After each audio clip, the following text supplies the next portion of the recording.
Been eating a lot of crackers lately. Crackers. Been getting into crackers.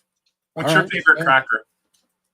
Oh my God. I mean, listen, obviously the most famous is the Ritz, but Meet the Ritz right now. You know, they're the most famous. I'm a big fan of the Pepperidge Farm. They have like a trio, a trio of crackers, and the wheat ones especially. And I'm not really like a wheat guy, but the Harvest wheat, perfection. Had some Triscuit crackers in the car earlier. Triscuits are good too. Triscuits are good too. Yeah. Hello, everybody. Yeah. What is up? This is Nick Perkins, JPJ. We are the Raw Dogs, a bodyslam.net post show, and we are here to talk about one of the funnest, I think, 3-day periods that we've had in wrestling in quite some time. There were highs, there were lows, there were a few mediums, but between Elimination Chamber and tonight's episode of Raw, man, I'm excited to be a wrestling fan. And I am so much more excited this week than I was last week. And I was pretty excited last week, but this week I'm like a kid waiting for Christmas. It's so exciting. JPJ, how you doing? How's your week been, my man?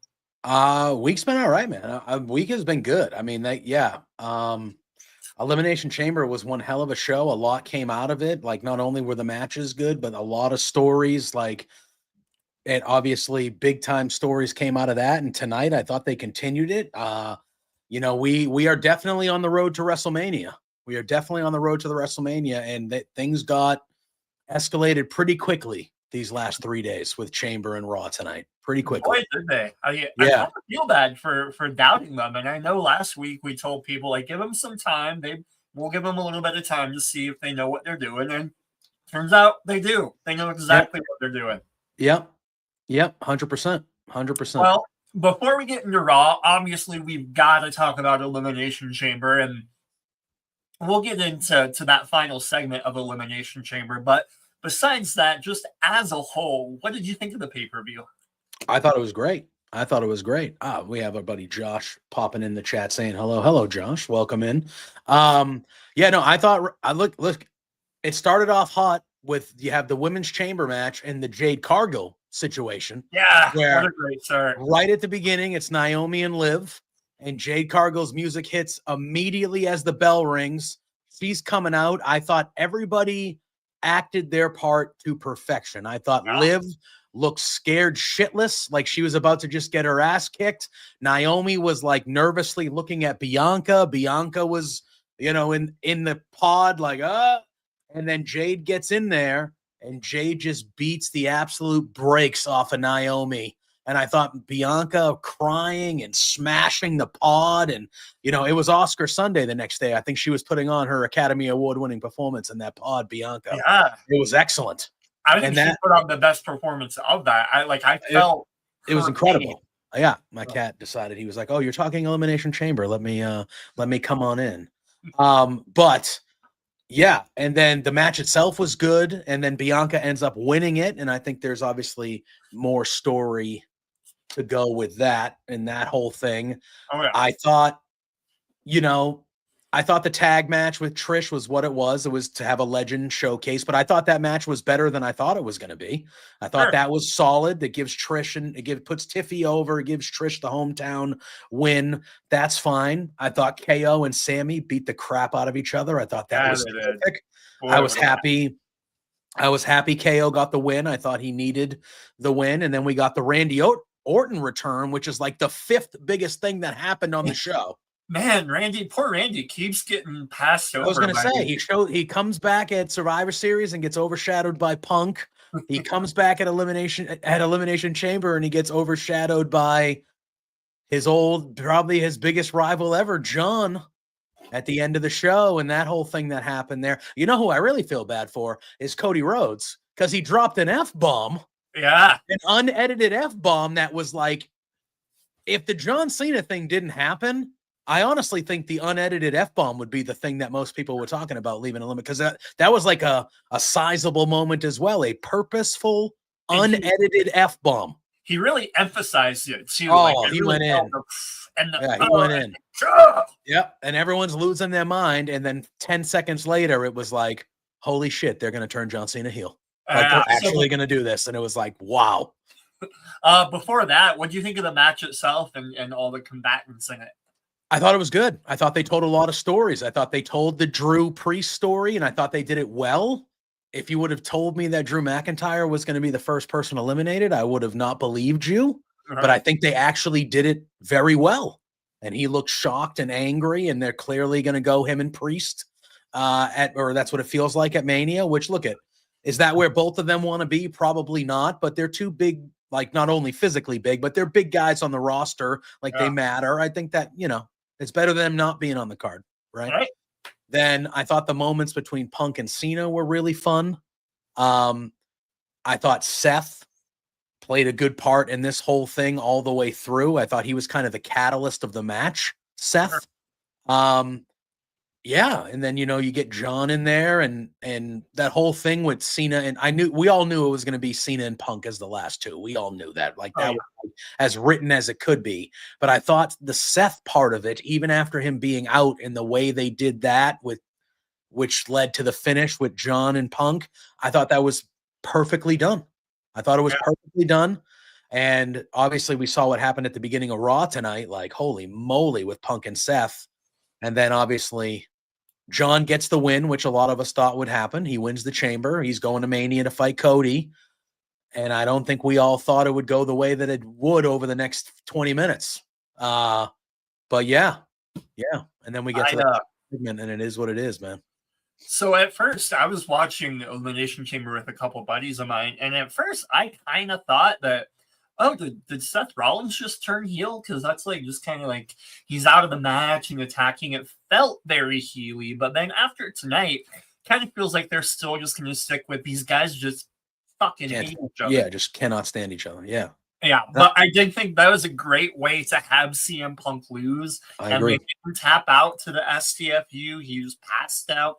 Cena saying, "I'm sorry," while he was doing it. That was everything else that kind of happened a little bit overshadows it. But I thought that was great storytelling. It was. And you see Seth is peeking through the cage, laughing, not laughing, but he's lose. He's that all took over. He's like, no, you're not going to WrestleMania. If I'm not going, you're not going. And it was you could, that whole visual of him looking through the cage, making sure CM Punk lost. That was a good bit of storytelling. They did right there too. Like I said, I thought the whole night they knocked it out of the park. Yeah. And I thought I tweeted right before The Rock came out that John Cena was being a little bit too glad handy, right? He was really playing it up with his cheers and his applause and his facial expressions. It felt off, and I know that he has been very animated. That's part of his whole shtick. But it felt disingenuous. And so then, like you said, when Cody told The Rock, you know what? No, man, I already gave my soul away. It's in this ring. It's with these people. I got nothing for you. Go fuck yourself. Oh, incredible. Oh, and then, so I thought. Once Cena started celebrating after the go fuck yourself and he was being really over the top, I was like, oh, shit. And if this was here we go. Yeah. If this was any other, wrestling angle or any other performer, it would have been, the dab right into the attitude adjustment, right? But instead, because this is the goddamn Peacemaker, we got that smile turning into a frown. We got some great face acting, and then we got just a simple kick to the dick, and it was perfect. Following that beatdown, it was some of the 10 most compelling minutes we've seen in pro wrestling in a long time. Yeah, I mean, it's the biggest thing to happen in pro in a long time. John Cena's been around for over 20 years. For over 20 years, and he's been, obviously he wasn't a good guy right at the beginning, but he's been a good guy, the good guy. Yeah. The whole time. Yeah. The whole time. And there were so many times where they could have leaned into it and turned him heel, and they didn't, and it got to the point where even though, we talked about it last week, even though we knew he was on the short list of people it could be that sold their soul to The Rock, it was almost like we were maybe it was written right in front of us even more than it was, but because it was John Cena, we were just like, no, they're not going to do that with Cena. Like, they're never going to turn Cena heel. There's no way. In his last year, why now? Why would it be now? And they did it, and it was perfect. It was perfect. They did do it. Why do you asked it? I don't know if you meant it to be rhetorical, but why do you think now? I think that they believe that Cody is the next, like Cody is the current / he's the guy. He's the next. And I think that they were willing to do this tells me that they know, the guys that are pulling the strings there, they know that they have the next John Cena. Like, Cody's the next John Cena. And they know they got guys coming behind Braun. They know they're set up. They're in good hands that they can say, hey, John, why don't we take a chunk or the majority of your last year, and you're going to do something you've never done before. You're going to do something different on your way out. Do you think they had to talk John Cena into this, or do you think maybe? I bet you not. No, I bet you he bought it. I don't know if it was his idea or not, but I bet you once they proposed the idea to him, I see him as a guy that was probably like, hell yeah, like, let's fucking go. I think you and I, and probably the majority of wrestling fans, we would have been okay with a simple John Cena versus Cody Rhodes, babyface versus babyface. We talked about it last week. It would have been fine, and maybe Cody just wants to earn John Cena's respect. Cena wants to prove he's still got it. It would have been fine. But this is one of the best stories that WWE has ever told now. They immediately took it from 0 to 60, and now, like, I don't even know. I don't know who could win this match. I assumed it would have been Cody Rhodes because he's like the next star. But what if Cena wins and kind of goes on a reign of terror until CM Punk has to fight him at SummerSlam or something? Yeah. There's so many ways this could go. As of right now, and we're still like 40-something days away. Yeah, I'm still processing it to an extent because he wasn't there tonight. They showed it 7 or 8 times, which you could show it 1,000 times, and I don't think it's ever going to lose how it felt, But, like, we're still only 48 hours removed from it. He wasn't on the show tonight, so I still feel like we're processing it still. Yeah. Truly. Like, I just feel like we're still processing, like, holy shit, they actually did it. They actually did it. When I woke up the next day, I woke up and my literal first thought was, oh my God, John Cena turned heel. And it's been so long since I've been that excited about pro wrestling. The last time I was when CM Punk returned at Survivor Series. Yeah. That's like the last shocking moment. Yeah. And it's, man. And this is so big too. Like, yesterday and even today, like, they're talking about this on ESPN. Like, they're talking about it on SportsCenter. I'm in the Boston area. We have a big sports radio scene in the Boston area, as you would imagine. Sure. They don't talk about pro wrestling unless pro wrestling's like coming around. They don't talk about pro wrestling. They don't. But guess what? Like, today on all the shows, they at least had like a 5-minute segment where they were like, oh, did you hear about John Cena? Yeah. And they're talking about it. And I'm like, that's how you know that this is what, I'm going to say lucky enough, but it's going to show my age. But I was lucky enough that I lived through the Hogan heel turn in '96. I was a young kid, but I very much remember it in real time. Yeah. And now I've seen this, and those, I don't like to just compare because that's how we don't need to just enjoy it for what it is. But it's the biggest heel turn since that. Yeah. I mean, it is what it is, right? It's the same thing. It's the baby face that has been the baby face the whole time. He's Mr. America, that can mean a different thing now, but you know what I mean? Like Mr. Hero, Mr. America, Mr. Hero. And he went to the dark side. And this time there's even more layers because one of Cena's biggest rivals is The Rock. Right. And he sold his soul to The Rock. Like, oh, I went to Hollywood. Now I understand. I understand why you left. I understand why you're the way you are. I want it all just like you. I want to follow in your footsteps and be the next you when I'm out of here. And he's got so much juice that he can use. I mean, speaking of The Rock, when The Rock first turned heel and talked about die, Rocky, die, like John Cena got that for 20 years. And so if his first promo back, if he's like, you fans booed me for 20 years, and now my last year, you finally want to give me my flowers and cheer me? Go fuck yourselves. Like, yeah, and that could be promo.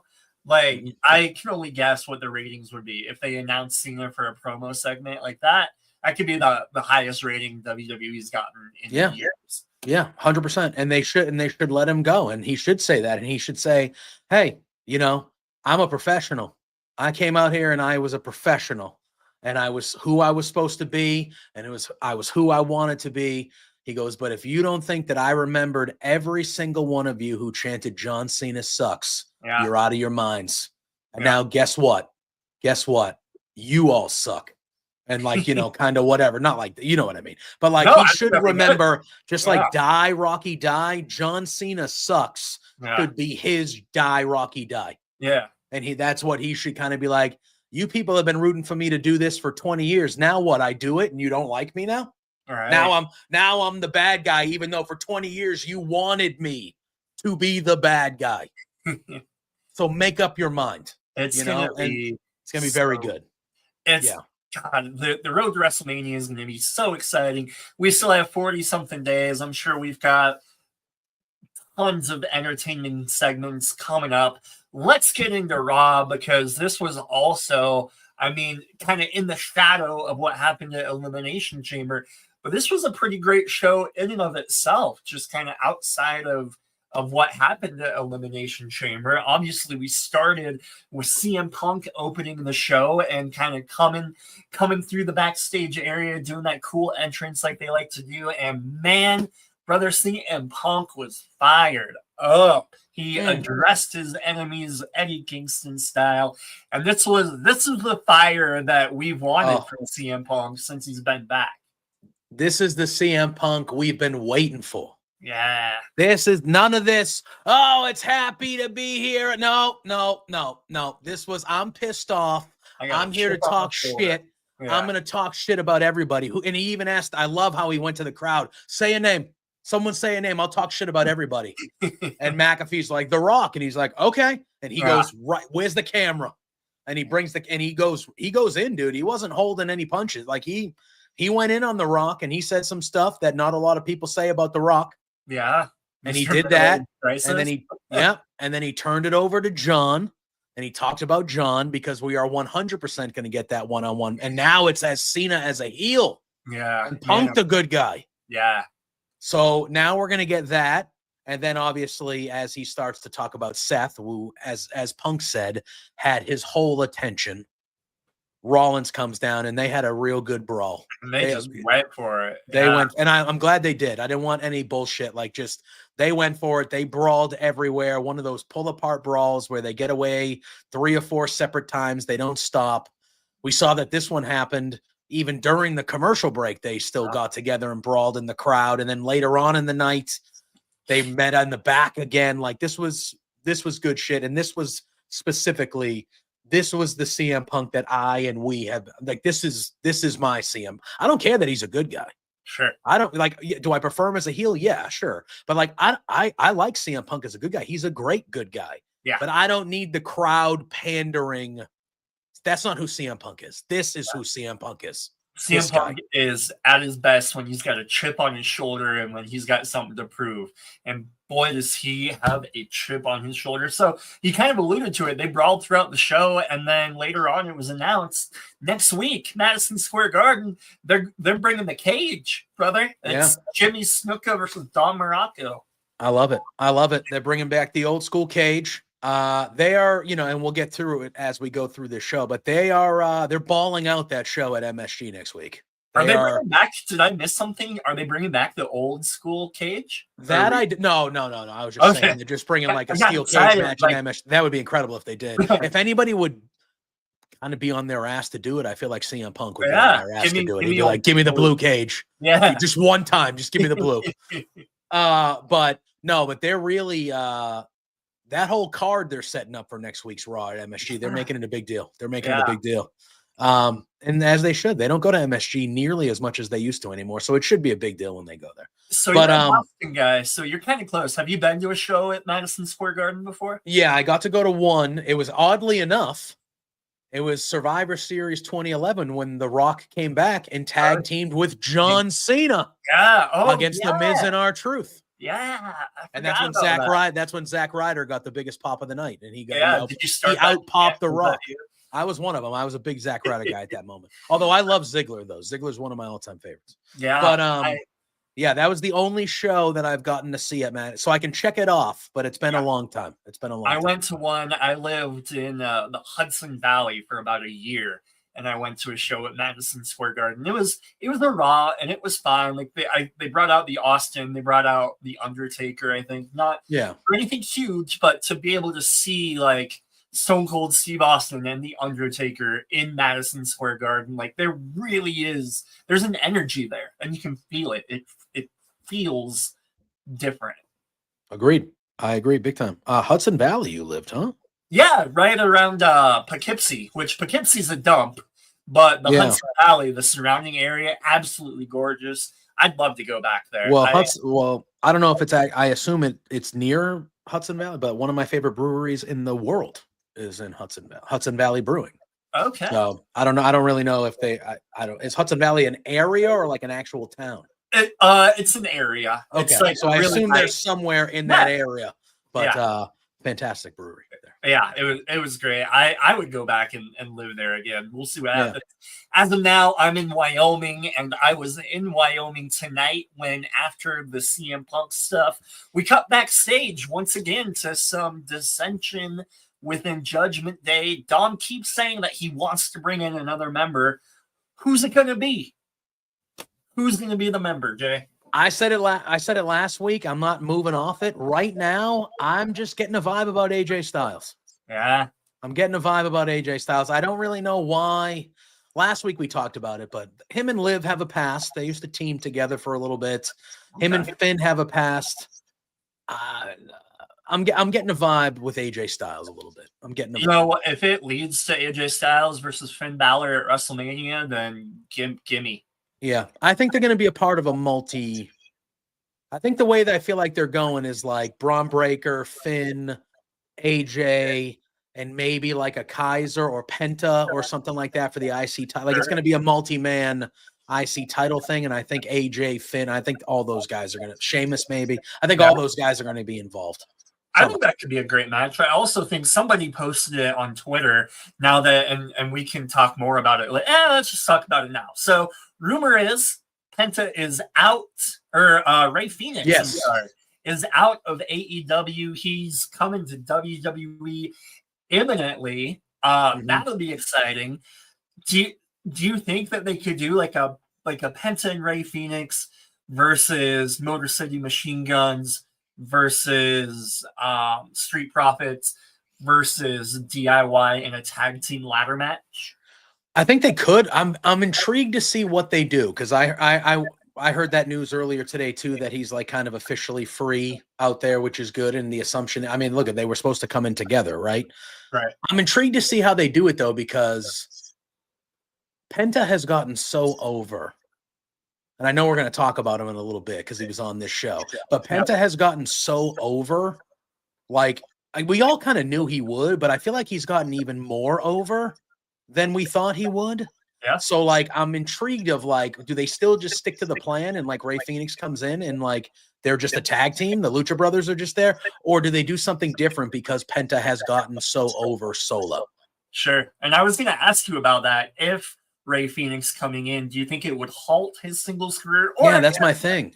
I think if they kind of tease some sort of multi-man tag match, and it's kind of one of those, like, we don't say it out loud, but it's a wink and a nod. They just keep saying Penta's bringing somebody in, especially if it's a ladder match, because if you want to display Ray Phoenix in one match, let him have a ladder.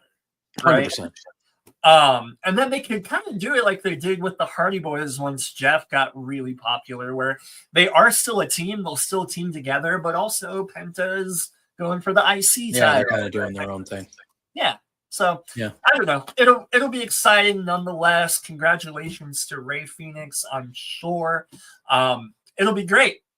Hell yeah. But our first match tonight, and I didn't know last week that this was going to be a match when I talked about how exciting it would be, but it was Gunther versus Otis. I was so happy this match happened. It was a great match. Yeah, I was so happy this match happened. And I think we talked about it because I was like, look at that Tozawa thing last night. That was fun. That was a fun little thing that they did. And I said, I'm hoping that we get the Otis Gunther match because that if they give him time, that'll be a good time. Otis is legit. Yeah. Otis is legit. And this match was a lot of fun. This match was really good. And I thought the promo that Gunther did beforehand was just another great piece of shit heel promo. Yeah, I'm a big boy, but you make fun of somebody, you know, Otis is a big, you make fun of somebody's weight, you call him out of shape, you call him fat. You know, he made the line about how he can't find a belt to fit him and, you know, all that stuff. Like, that's an easy thing that you can do that the crowd is going to hate you for it, as they should. Especially because he was a bigger boy, right? He was. So, yeah. Turn your back on your people. Yep. And, yeah, I thought it was good. And I thought Otis held his own in there, man. He held his own, and he had a damn good match with Gunther, and he had Gunther on the ropes. Yeah. Sometimes, and obviously at the end, we knew that Gunther would pull through and win. Obviously, he's not going to lose the world, you know, lose the match on his way to Mania, most likely. Sure. But yeah, this ruled. I was so happy when I saw it happen, and I'm glad it was as good as I thought it would be because I'm a big believer of Otis. I think he's legitimate. He's legit. You know, the crowd was also a big believer in Otis. He got maybe like one of the loudest reactions of the night, I would say. I don't know if it was just the crowd being so excited or what, but when he was like Otising up and doing the worm and stuff, like the crowd was really behind him. Listen, I think Otis is one of the pandemic hurt him. Because he had that whole thing with Mandy Rose going, and the crowd was into that, man. Yeah. And the crowd was into it. And if the pandemic didn't happen, that WrestleMania moment with him winning and her winning, and the kiss would have been in front of people.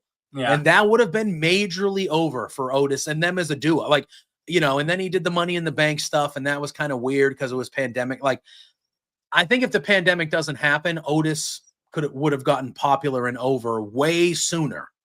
But yeah, he's just the guy that the crowd they want to get behind. Yeah, I would, you know what? I'm going to go ahead and say it on the record. I think Otis's career was, the biggest casualty of COVID-19. I think I think that was the worst thing that happened.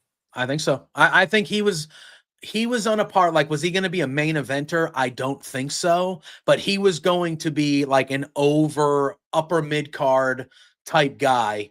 And he was going to have Mandy on his arm, and it was just going to be a thing that worked. It was just going to be a thing that worked. And unfortunately, you know, I mean, it's nobody's fault. Obviously, the world had different ideas. So, but it took a little bit, but we're here now. And look, this whole thing with the Alpha Academy, the fact that all three of them are as over as they are, like, it speaks a lot to them three individually and the work they put in. But like, this is an act that if it was the old regime, it would have been, oh, Chad Gable left you. We're never seeing you guys ever again. We're never seeing you guys ever again.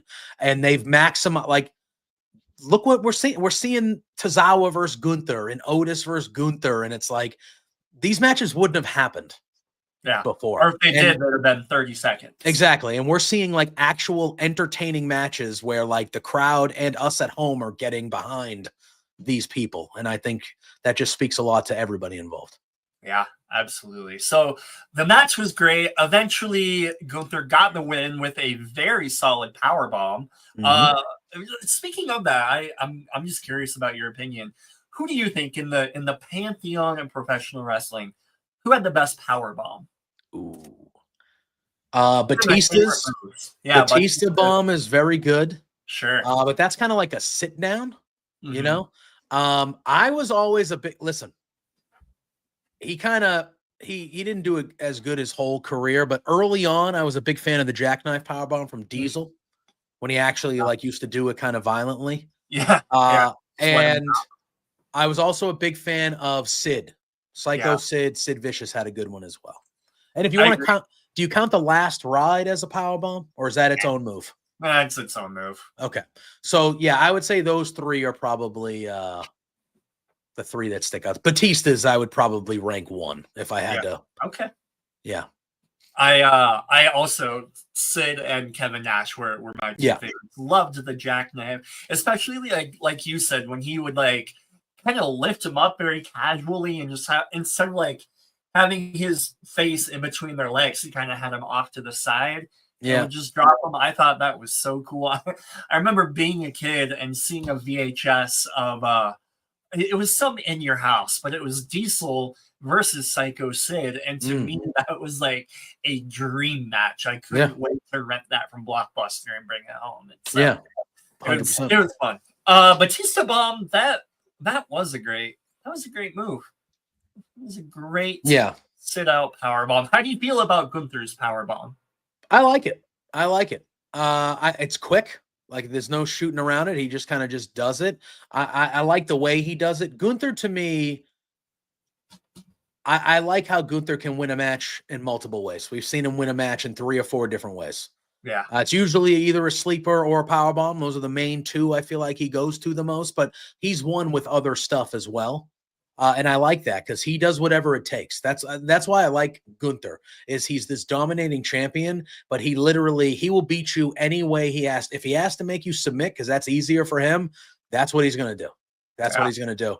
And I think more wrestlers need to do that. More wrestlers need to have, you can have your finisher, but more wrestlers need to have other moves that actually win matches, because you're not always going to be in a picture perfect scenario where you can hit your powerbomb finisher. Like sometimes you're in a dog fight, and guess what? You got to have someone go to sleep. Like you need to get him out, So I think they do it really well with Gunther, but I think his powerbomb, I would say it's a little above average. I wouldn't think it's the greatest of all time, but it gets the job done. Yeah. So it sure does. Well, speaking of the sleeper hold, Jey Uso did come out to try to make the save and got the upper hand for a minute, but then poor guy made the mistake of turning his back to Gunther. Gunther locked in the sleeper hold, passed him out. Do you think that that's going to be the story leading up to WrestleMania, is just every week Gunther just kicks Jey Uso's ass? I think we'll see that more weeks than not. Yes. It seems to me that they're just really leaning into nobody thinks Jey can do it. Yeah. Which I'm fine. I'm fine with. That should be the crux of the story. I just need a little bit more substance from Jey Uso. Like even the promo that he cut tonight, like it was still the same, it was a little bit more intensity tonight. Like I liked it because he was a little bit more like in your face about it, but it was still the same stuff. Nobody thinks I can do it. I got my back up against the wall. Everybody thinks I'm going to lose. And it's like, okay, like you only can think of so many ways every week for you to tell me that differently. Yeah. Like I need a little bit more from you, Jey, like a little bit more. And now he's obviously going to be dealing with A-Town Down Under. Those are going to probably be a couple matches he's going to have along the way. They already announced, I think, him and Waller for Raw next week. Sure. So, yeah, I mean, it's a couple matches for Jey to get a few wins on the way to Mania. I expect Gunther to make his life a living hell, like he said. But Jey said he's ready for it now. So Jay's like, all right, man, I'll bring it. Yeah, we'll see. I'm kind of with you, man. I'm still waiting for them to kick this feud into the next gear. Like, where I'm at right now is, it'll be cool to see, but I'm not like excited for it. I'm not dying to see Jey Uso be Gunther. Truth be told, I kind of want Gunther to win, and I know he won't. Like 98% sure, but he won't. Yeah. But I'm more interested in Gunther as a world champion than Jey Uso, and maybe I'm in the minority, and that's fine. I know how popular Jey Uso is, but I think it's fair. I mean, I'm more of a Gunther guy. I like Jey. Like I feel happy for Jey that he's getting this moment and stuff like that. And I do expect him to win at Mania. And I think that moment when he wins will be a big moment for him and everybody, really. Sure. But Gunther is on my short list of like guys I really love what they're doing right now. Yeah. So if I had to pick, I would want Gunther to retain, but I know he's not going to. Yeah, this is Jey Uso's time. I know, man. They shock us. So I was going to say, though, we're going to talk about this whole, like, they're doing things that none of us really saw happening here. So who knows? Who knows, really? So Who's probably gonna win, which is fine. But speaking of title matches, they did do a little video package setting up Rhea Ripley versus IYO SKY for later. That was awesome.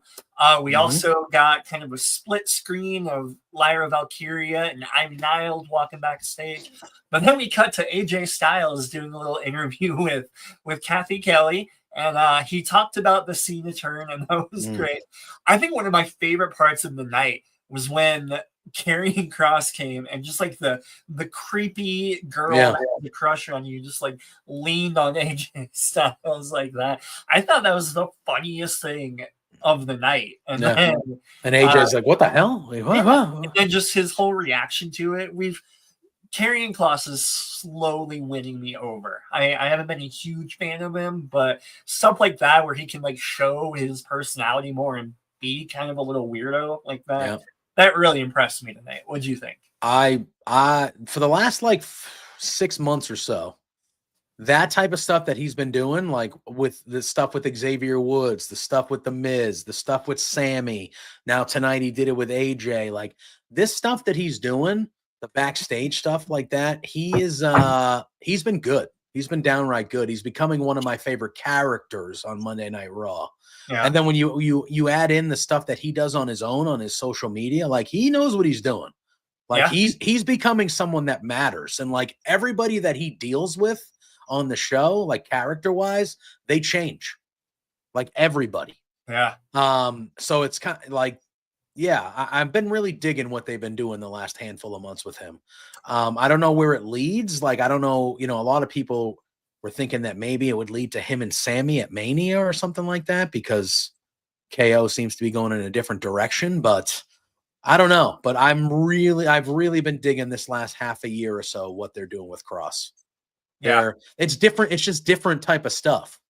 It's just different stuff. Like, you know what I mean? Like not everybody else does the stuff or talks like he does. Like it's very unique what he's doing. Yeah, it is. Yeah. And it's so somebody tweeted that if anybody should have a match for a Japanese shampoo commercial, should be AJ Styles and Karrion Kross, which I was going to say that. I was going to say the hair on both those gentlemen. Boy, luscious. Things of beauty. Luscious. Things of beauty. Both that. The lettuce on both those guys is as a bald person that did not choose this. I can't believe he was bald for so much of his career. Yeah, like, why wouldn't you let that?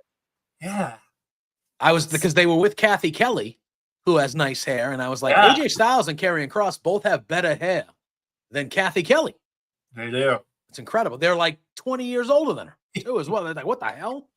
Anyway, they know what they're doing. Yeah. Speaking of knowing what they're doing, Lyra Valkyrie and Ivy Nile know what the crap they're doing. They had a match for the Women's Intercontinental Championship. Solid match. Very good match. It wasn't long. It was like a little bit less than 10 minutes, but they packed a lot in. And that's exactly what these Intercontinental title matches need to be, right? I agree. I agree with you. I thought it was solid. I thought it was a good match by both of them. I thought Ivy Nile had a chance to win this one here, but listen, Lyra is the first ever IC champ, the women's IC champ. If you want to get Lyra over and continue to get Lyra over, she needs to defend the belt and win matches like this. This is now her second defense in as many weeks or in the last 3 weeks or something like that. She's having good matches. Are they the longest matches? No, but they're good matches. There's a lot of action. She's clearly very good in the ring. I thought they told a good story in this one with her knee being banged up the whole time and her kind of overcoming that. She couldn't hit her move earlier in the match because of the knee, but then at the end, she was able to overcome it and hit it and get the win. I think they're doing right by this title, and I think they're doing right by her, but she needs to be continuing to have matches like this on a semi, if not weekly basis, defending the championship, because that's how you're going to get someone like her over who like doesn't have a gigantic character right now. Like her character is, she's just really good. Yeah. She's just really good in the ring. Yeah. So until they figure out what more depth they're going to have to her character, where that starts getting over, this is how you're going to get her over. And I think they're doing a good job. I thought this match was good. I completely agree. Following that, Ludwig Kaiser came out, cut a little bit of a wrestling promo, talked about Penta a little bit. What I thought was interesting and what I think is a really good touch is when he said something about like what John Cena did to Cody Rhodes is nothing compared to what I'm going to do. All of the characters throughout the show are talking about this, which shows just how big of a deal it was. It's like in 1996 or 7 when everybody was talking about the NWO and what that means. It really cements it, and I thought that was a nice touch. I thought it was a great touch. Yeah, it should, because this is a thing that not only is just for the fan, like this is a thing that the whole company should be feeling the gravitas of that, because Kaiser's a guy that probably grew up watching John Cena. Sure. And now all of a sudden, so I think that was a very smart thing to do, and I think they should continue doing that. Like I think other wrestlers should mention it here or there because it's a top thing that happened ever. Yeah. Truly, ever. And, maybe eventually they could have, like, if somebody says something, have The Rock punish them or John Cena, like, beat them up or something. Yeah, I think that could be cool. A lot of great storytelling, man. I love it. I freaking love wrestling. So Panta came out, evidently, and kind of mopped the floor with Ludwig Kaiser a little bit. We may or may not get Ludwig and Pete Dunne taking on Penta and Rey Fenix at WrestleMania. I wouldn't hate it. That's a solid. Any match that has Penta and Rey Phoenix as a tag team, it's going to be a great match. Yeah, I don't think any of us are going to be complaining about it. Yeah, it doesn't matter who they fight. I'm excited to see it. I think Ludwig Kaiser is doing really great work. Do we know when Ilya Dragunov's coming back? What was he injured for? He had a big injury. I think he messed up his knee. So I think he was out for a while, but I think he's not too far. Like I would expect maybe an after Mania type thing maybe with him. But yeah, he should be coming back kind of soonish, I would hope. Oh yeah. Give me a match between those two. I would watch the best of 13. Ludwig Kaiser and Ilya Dragunov. But I would as well. We got a segment with Chad Gable kind of searching for the person who's going to help him with Lucha Libre. Gable keeps knocking it out of the park. He literally is Kurt Angle Jr. He walks that line between funny entertainer and great wrestler. That's going to be great. But then we got the War Raiders taking on Julius and Brutus Creed. What an incredible tag team match on a night full of great matches. This was a really, really good one. It was. I thought the Creeds were getting it. I thought, this was, they already had the one match that the Creeds got DQ'd, and that's how we got here. I thought the Creeds were going to pull this one out. They did not, but this match was a very good match. The War Raiders kind of quietly building a good title reign here by having these good matches. I expect maybe the New Day in their future. I could see the New Day being the team that takes those belts off of them. Sure. I thought the Creeds were gonna, because my whole thing was like Gable left and he told all of them, hey, win your belts. You go win the IC women's belt, you win the tag belts, and when I come back, I expect you all to be champions. And then we had these two matches tonight where they were all fighting for belts. Sure. And I was like, oh, they're all gonna win the belts tonight, and maybe Gable's coming back soon. Obviously didn't happen. They all lost their opportunities, but I do expect them all to win belts here at some point soon. But I thought this tag match was great. The Creeds are so good. I mean, the War Raiders are good too, but the Creeds are so good, man. Yeah, these are like NXT level tag team matches. Yeah. Like, and this match was real good. It went back and forth at the end where I was kind of doing that thing where I was like, oh, they're going to retain. Oh, wait, no. We're going to get new champs. Oh, no, they're going to retain. And then the War Raiders finally pulled it out. But I thought it was an excellent tag team match. Excellent. Yeah. It absolutely was. Following that, we got a segment between Braun Breaker and Finn Balor and the rest of Judgment Day. No new ground there. Like Breaker and Finn Balor kind of talked their smack to each other.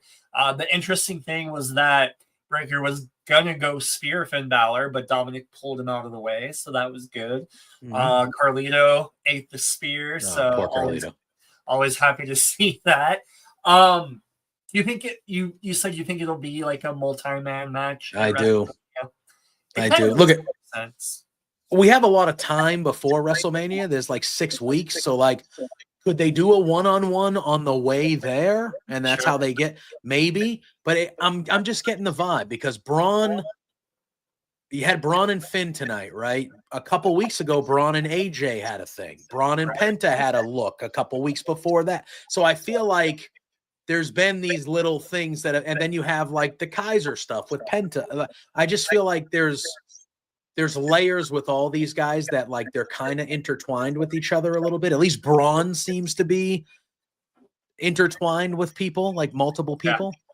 And he is the champ, so I could see him either having the 4-way or maybe the 6-man ladder match for the IC title that they've done at Manias before. I don't know, but that's just the vibe I'm getting because of, he fought Dom last week, but we haven't seen Braun Breaker fight a lot. We've really just seen him in these type of segments where somebody's had a problem with him or he's getting in somebody's face. So I feel like they're kind of building multiple challengers for him. So I think that's probably where they're going. And the great thing is, we mentioned it last week, Braun Breaker is not really a heel or a face. He's just a guy that won't back down, and he'll spear you out of your boots if you cross him. 100%. And he's becoming a massive baby. He's on the way to become the crowd pops for him. Sure. Ooh, you know what? I just said it out loud. Carrying Cross versus Braun Breaker would be. I'd be okay with that down the line. Yeah, I would be okay with that down the line as well. There's a lot of way. Look we talked about it for a smidge last week too. I think we are in a good position right now when we have this many options when it comes to the mid card of the show. Yeah. Because for so long in WWE, the mid card was non-existent. Yeah. It was what's happening in the main storyline. Nothing else matters. Yeah. And now we're going into a WrestleMania season. We are on the road to WrestleMania, and there's 5 or 6 different tag teams that could challenge for tag team titles. There's 5 or 6 different dudes that can challenge for the IC or US title. Same on the women's side. There's multiple people that they could have multi-person matches, or they could go in a multitude of directions. And that just is not something that's happened in a long time. Yeah. And so I think that, sorry, go ahead. No, I was just going to say. I think that as big as like Cody Rhodes and The Rock and John Cena are, like, the mid card is just as important to the success. And I think, people talk about how they miss the Attitude Era. I don't particularly think that's true. I think what people miss is everybody kind of having a story, right? Yeah. Like, I don't miss Mae Young giving birth to a hand or Kai and Tai chopping off Val Venus's tiny dick. I don't miss that, but everybody did have a story, right? And now, these days, we get all of that, but the stories aren't actually fucking stupid, which is awesome. Yeah. I think we went. People are saying in the chat that there's some echo with me happening. Yeah. All right. Well, it's all right. But look at it. I just think it's been a long time since everything on the show mattered. Right. And I think we're in and SmackDown's its own thing, but like I think at least with Raw and just WWE as a whole, the majority of the time, everything that we see on the TV screen matters nowadays. Yeah. And it's been a long time since we've kind of felt that way. And I think it makes the shows feel the way they feel. Because it's just so much of it doesn't feel like a chore. It doesn't feel like a chore anymore, Yeah. That's at least how I view it. It feels like an enjoyable 2.5 whatever hours of wrestling. And there's nothing that happens really every week where I'm just like, oh my God, why is this happening? On Raw anyway. On Raw, yes. On Raw. SmackDown. Yeah. SmackDown's a little different. But yeah, hopefully they find their way. They're figuring it out. Speaking of SmackDown, Michael Cole did say that he spoke to Cody Rhodes earlier in the day and that he didn't have a lot to say, but he's going to address everything on SmackDown. So that'll be exciting. That's one reason to tune in, right? Yeah, 100%. Oh, and then we got kind of a rundown for the next week, which seems like it's going to be once again a pretty great show. We've got the New Day taking on Rey Mysterio and Dragon Lee in the Tornado tag match. AJ Styles is going to call out Logan Paul. But then we get CM Punk versus Seth Rollins in a steel cage. That's going to be so good. Where do you think Roman Reigns fits into this dynamic?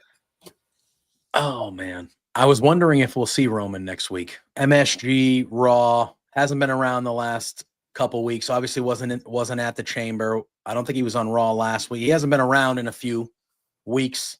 Raw at MSG. We know that he's going to be in. It's going to be a triple threat with him, Seth, and Punk. He's got to come at some point. I feel like that cage match would be a perfect opportunity for him to do so. Sure. Yeah, I would say we see him next week. That's going to be the main event of the show. I assume maybe Roman comes out and costs Seth that match because of what happened at the Rumble. Or tries to cost Seth and steers him out of the cage. And then he wins and it screws Punk or something. That's a good way to do it. That's Punk's, my guess. That would be a good way to do it, but also Punk still has the favor. Sure. With Paul Heyman, which I do think somehow will come into play. But how lame is it going to be if CM Punk's like, hey, as a favor, could you add Roman Reigns to this match so that it can be a main event like that? Hopefully it's better thought out than that. Which makes me think that maybe Roman screws Seth. Okay. My thought process was that this match would be booked as Roman versus Seth one-on-one first. Right. And then Punk's favor to Heyman will be, I got a problem with both these guys. I want to be in this match at Mania because I want to destroy both these guys. Sure. And I think that's the favor that he asks Heyman, and it becomes a triple threat because Punk kind of gets added in because he's owed the favor. Do you think, and now I think that since we're more excited about Cody Rhodes versus Cena, do you think the triple threat is kind of a good place for these three men?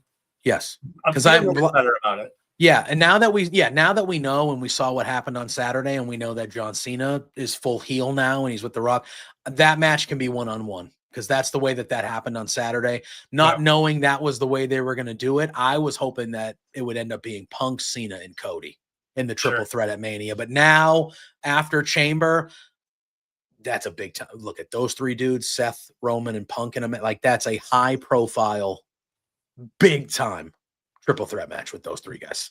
Yeah. And I don't know if they'll add stakes to it or something. Maybe the winner becomes the number one contender or something. Yeah, something like that. I don't know, but I think either way, like that feels like a big. It feels like the match that's probably going to main event night one. Sure. To be honest with you. Yeah, and that's okay. I know Punk said that he doesn't really care about main eventing anymore. I mean, who am I to doubt him? That's what he's saying. But I gotta say, it probably still feels good to get that. Get that rub. And speaking of the main event, my friend, we kind of flew through the show because the show itself kind of flew. But it was Rhea Ripley taking on IYO SKY for the Women's World Championship. Another phenomenal match that surprised me. IYO SKY got the win. She's the new world's champion. And where does that leave the WrestleMania main event? I think we're going to have listen, Bianca Belair was down there. And listen, Bianca, I know we didn't dive into it, but Bianca's the one that's behind don't get fooled. Don't get fooled. Okay. Bianca is the mastermind behind the Jade thing. Wow. And I think she got Naomi to do it with her. I think that's what's happened. Don't get fooled. Bianca celebrating, running around, whipping her hair. Your friend almost got murdered 2 nights ago, pal. I understand you won that match and you're going to WrestleMania. You're out there smiling, dancing. You watched your friend get assaulted. It's not how you should be acting. Your Boston accent's coming out. When I get hyped up, sometimes it does. When I get hyped up, it does. I love it. What are we talking about? But anyway, Bianca Belair was out there, and she was getting her nose in that business. But this is all on Rhea, man. Rhea had that match won. First of all, as you would expect with these two. Yeah. Fantastic. Main event. 2 weeks in a row, a dynamite main event on Raw. But Rhea had this match won, dude. She had this match won. She threw IYO SKY back in the ring, and then she couldn't keep her eyes off Bianca, and she went out there and she talked shit to Bianca. Bianca, first of all, shoved Rhea Ripley twice, right in front of the ref, which should have been a DQ. Yeah. But the ref was like, this is a title match. You sit down. I'm not calling it that way. I'm not doing that. Yeah, sit down, get back in the ring. And then she was going to give her the super riptide, and she said, I'll see you at Mania. And it backfired. And IYO ended up, again, another shocking. Nobody saw this one coming either. Yeah. If you thought IYO SKY was winning this match, you are a liar. You are a liar. Yeah. You did? No, you didn't. No. No way. No way. No way. But again, I assume this is going to be a triple threat. Yeah. I think they're going to go triple threat because I think Rhea's argument is going to be that Bianca got involved. Right. Even though it was Rhea's fault. And she can say, I've got a rematch for the belt. Yep. Let's do it at WrestleMania. Yeah. And then I feel like that's because I don't know if the volume was up high when the show was ending and IYO was holding the belt up, you could hear Rhea yelling. And she was yelling, she's such a bitch. Yeah. And I assume that's about Bianca. Yeah. So I just feel like, I don't know how they're going to get there. Again, we have plenty of time. We have I think 6 more Raws. We have plenty of time before we get to Mania, but I see this being a triple threat. Yeah, I think so too. So my question then is, would you have rather seen that, or would you have rather seen just a one-on-one between Rhea and Bianca? I'm one of those people that thought the Rhea Bianca match, because it's in my opinion, it's the biggest match they have in the company. Sure. Doesn't matter the gender, doesn't matter the division. The biggest match that we haven't seen proper in the WWE, to me, is Bianca versus Rhea. Sure. And I think that one-on-one match should get a year build. Obviously, they won't do that, but it should be something that is layered over a substantial amount of time. That's fair. So I'm I would have been okay if it ended up one-on-one because the match is going to be incredible. Wow. But I kind of like that they're doing the triple threat and they're kind of saving the one-on-one for either further down the line, because I do think, and we'll get there, but I do think by the time we get past WrestleMania, I do think Bianca Belair is going to be the world champion. And I do think Bianca Belair is going to be a heel world champion.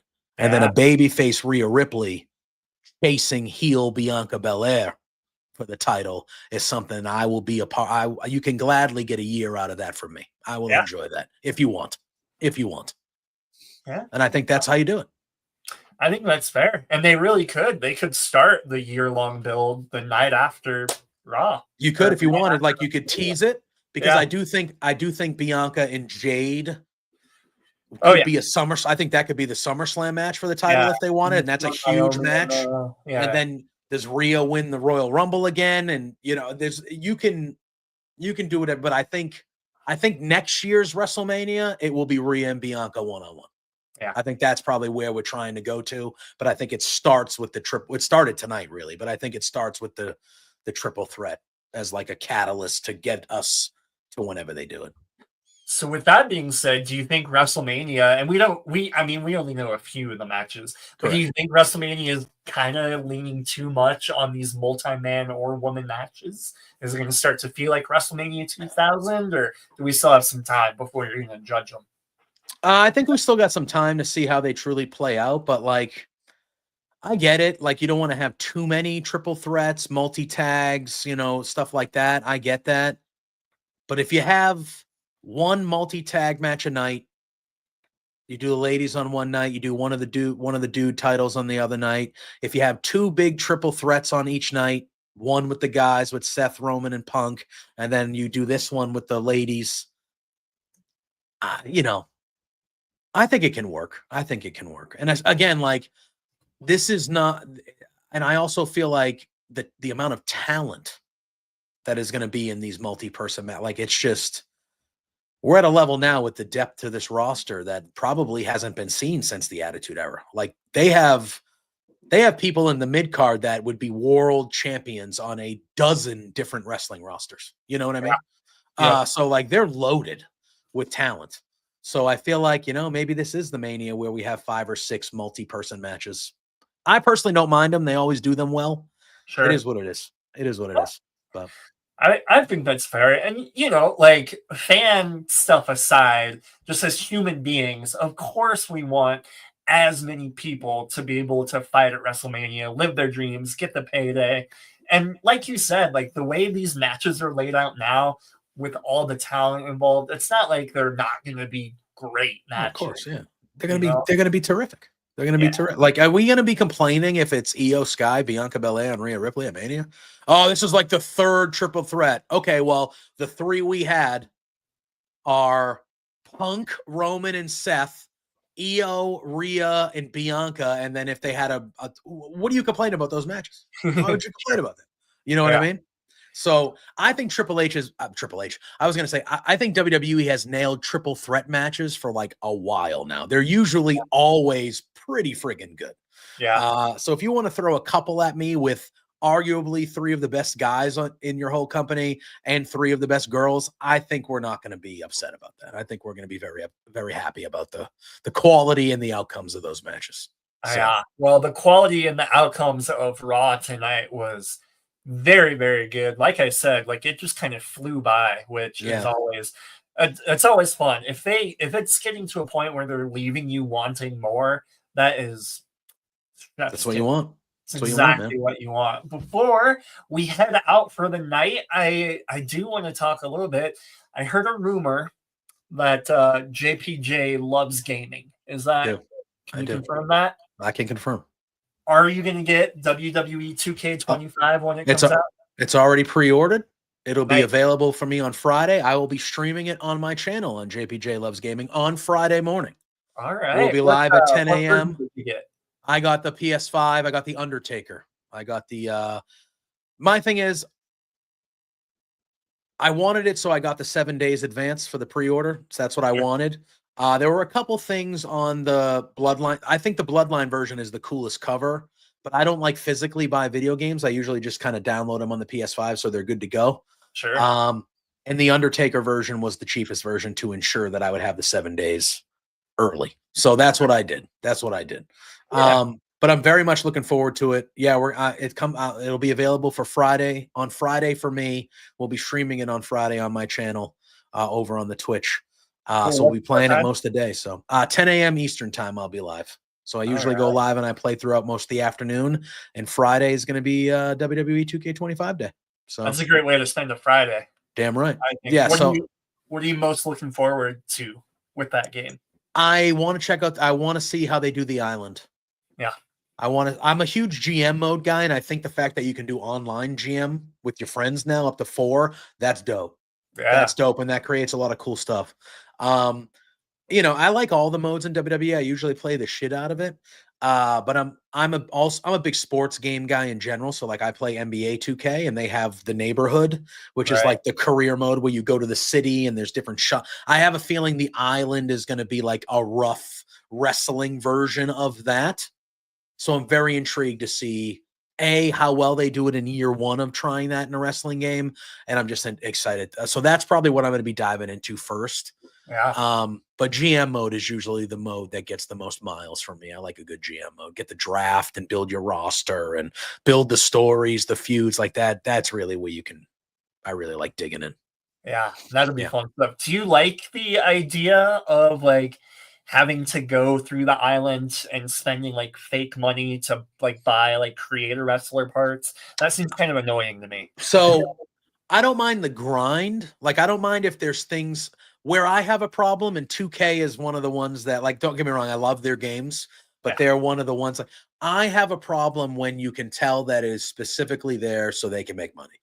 Sure. So like when you're asking me, like, you know, if I can grind enough or have enough matches or there's enough story things on the island that gives me enough fake money that I can purchase everything I need for my guy to become good with fake money, I'm cool. I'll play the shit out of the game. But if it becomes apparent to me that the only way that my guy can become like really good or compete with the other people on the island is by me spending real money to get fake money to do that, then you can kiss my ass. Yeah, I think that's fair. And that's usually my gauge. That's usually my gauge. Do you like do you create like yourself in a game, or Yes. do you create a wrestler, or what's that look like? Yeah, I create myself, but I like last year I think I was like Big Bad JPJ. That was my character, Big Bad Nice. JPJ, Can and dig I it. was like, it looked like me, but obviously if I was like a foot taller and jacked because I'm short and chubby. Sure. So like I made myself like I still give myself some gut. I'm not one of those guys. Like I'm a fat kid, so my wrestler's fat, but like I'm 6'4" and a monster of a man, not Right. what I am in real life. You know, I always create what's his last name? Nick the Natural Adams. okay, I like that. And that's my guy. And fun fact, I invented the power bomb into the knees, like the power bomb lung blower. Oh, all right. I invented that move before Tommaso Ciampa ever, I don't doubt it. like before he was bald, and I called it the natural selection before Charlotte named Wow. her move the natural selection. You need some royalties. I feel like I do. I feel like they You should be getting some royalties. That's fucked up. Kind of seems like they stole it from me.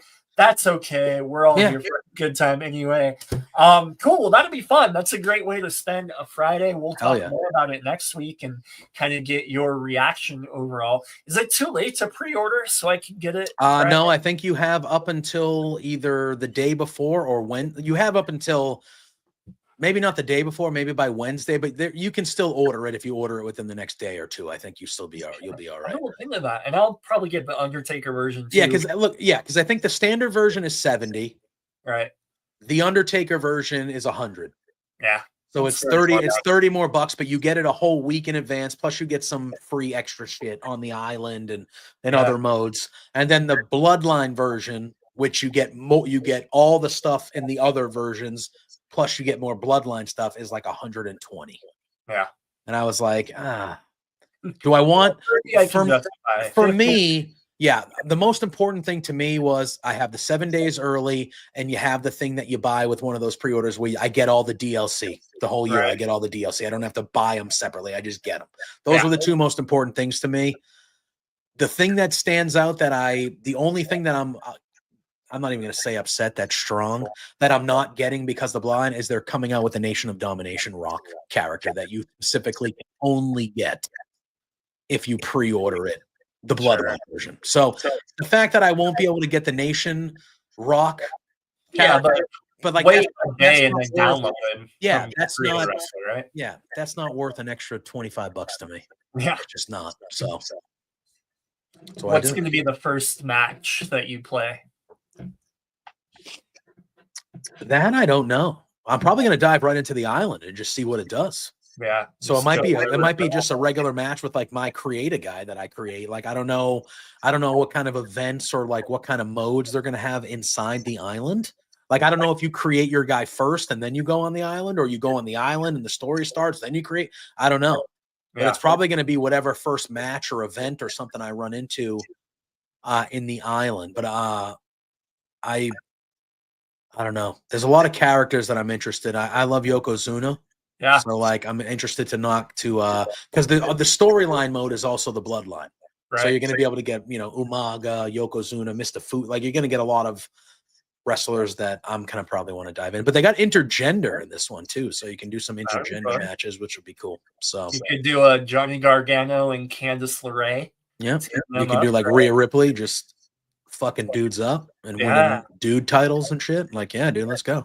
Do you think have you been satisfied with the last few years of 2K, or do you think they've feels like they've kind of just remained stagnant these last few years? Yeah, I think 24 was good from like a game engine standpoint, like the wrestling in the game, and I thought graphically, I thought 24 was a step up. There was a lot to the game, but you could tell they just spent. You could tell that they spent time before 24 came out, like making 24 like a good playable game, because it was not for the couple years before that. So I feel like they know what they can do from like a gameplay standpoint, and I'm hoping that this one is where we kind of see the content kind of rise up to meet the other side. So I'll tell you, I think it should be good. They let you create, or they give you like the D Generation X and the Evolution entrance in 2K24, but they'll give you the fucking music. Yeah. What am I going to do with a DX entrance without the music? Yeah. I did see, though, that this year they will have both of those. And so that's good. Excited. Can finally do like a DX versus the NWO proper. That'd be dope. Which I'm very excited about. Yeah, that'll be dope. Yokozuna, I'm looking forward to it. It's been a minute since he's been in a WWE game. So that'll be fun. Yeah. And like it's over 300 different wrestlers. This is the biggest roster they've ever had. There's a lot of NXT presence on the roster, which is good. And then I think the DLC, you're going to see Julia and Stephanie Vaquer and Jordan Grace and Ricky Saints. Yeah. And, like we're going to see like Penta.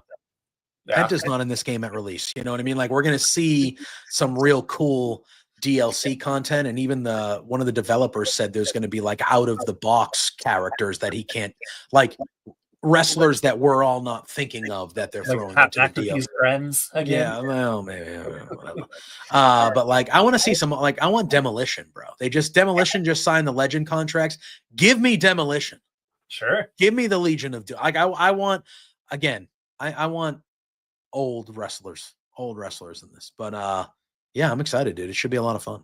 My favorite thing to do, my girlfriend actually makes fun of me. I'm not a huge like gamer. I've got all the like Arkham Batman games. Oh yeah, hell yeah. I've got all the wrestling games. But my favorite thing to do in these 2K games is literally just like go into the edit a superstar and like change the outfits on the wrestlers. Like I could spend hours just doing that. Never even have a match. So I'm excited. We'll talk more about this next week and kind of get your overall impression. Before we go, let's look at some of these comments. Blackhawk, as usual, thank you for joining us. Why can't SmackDown do what Raw is doing? I agree. Josh Robinson, hello. Glad to have you here. Blackhawk did say that Ilya tore his ACL. Yeah, that's what I thought it was. That's cool. Eric, lots of echo. Sorry about that. Blackhawk again. I feel like Blackhawk's our number one fan, and you know what? We couldn't ask for a better one. So thank you, Blackhawk. Triple threats have been fantastic. Matthew Tan, first time here. He's asking, what happens to Cody Rhodes now, and who's going to help Cody? That is a great question. There's been rumors, well, maybe less rumors and more just like hoping that maybe eventually we get like some stare down between Cena and Rock versus Cody and Stone Cold Steve Austin, right? Would you be into that? I mean, yeah. I think Stone Cold showing up at WrestleMania to help Cody. Yeah. Or try to. Yeah. Try to. But I would. Yeah. Listen, last year's WrestleMania with Cody and Roman, when Cody got the job done, it was excellent. And that match won match of the year. And I'm not saying it shouldn't have. Yeah. But that spot that they had for The Undertaker, as cool as it was, that should have been the glass shattering. Yeah. And that should have been Stone Cold Steve Austin. Completely agree. And if that was Stone Cold Steve Austin, that match would have been the most perfect match in the history of WWE. Yeah. And that's not a knock on The Undertaker. I'm not an Undertaker hater. Yeah. Still made sense. Still was awesome. Yeah. That should have been the glass shattering and Stone Cold and The Rock staring at each other one last time at WrestleMania and Stone Cold stunning his ass. Yeah. And then Cody winning. That's what that should have been. Completely agree. But I think we're gonna get it this year and it's gonna fucking rule. It's gonna fucking rule. Yeah. And I'm gonna black out like I'm 13 years old again, and I'm gonna black out and not think about that. But yeah, that's how I feel. I think Stone Cold and The Rock need that. And I think if The Rock is playing this character and he's got John Cena with like Stone Cold showing up and being like, fuck you, like fuck you, man. Yeah. That's what. Give it to me.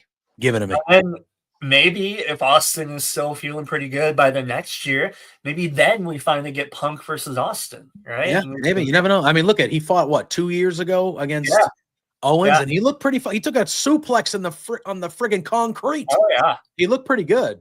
Good. I kind of do. Like he had a great last match. I do want to see Austin in like the black trunks one more time, right? Yeah. And maybe he won't be comfortable with that. Whatever, but I don't know. There's a lot to look forward to in the world of professional wrestling on the road to WrestleMania. JPJ, thank you as always for talking to me. Guys, thank you for coming and watching us. It's always a blast. Always mean, like, we know how many awesome post shows there are. We know how much awesome stuff's just on streaming. So the fact that you spend an hour and 15 minutes with us means the world. Thank you very much. I am your host, Nick Perkins. Follow me on Twitter or X at Western Rebel. We got at JPJ Loves Gaming. Have a wonderful rest of your week, and we will see you next week.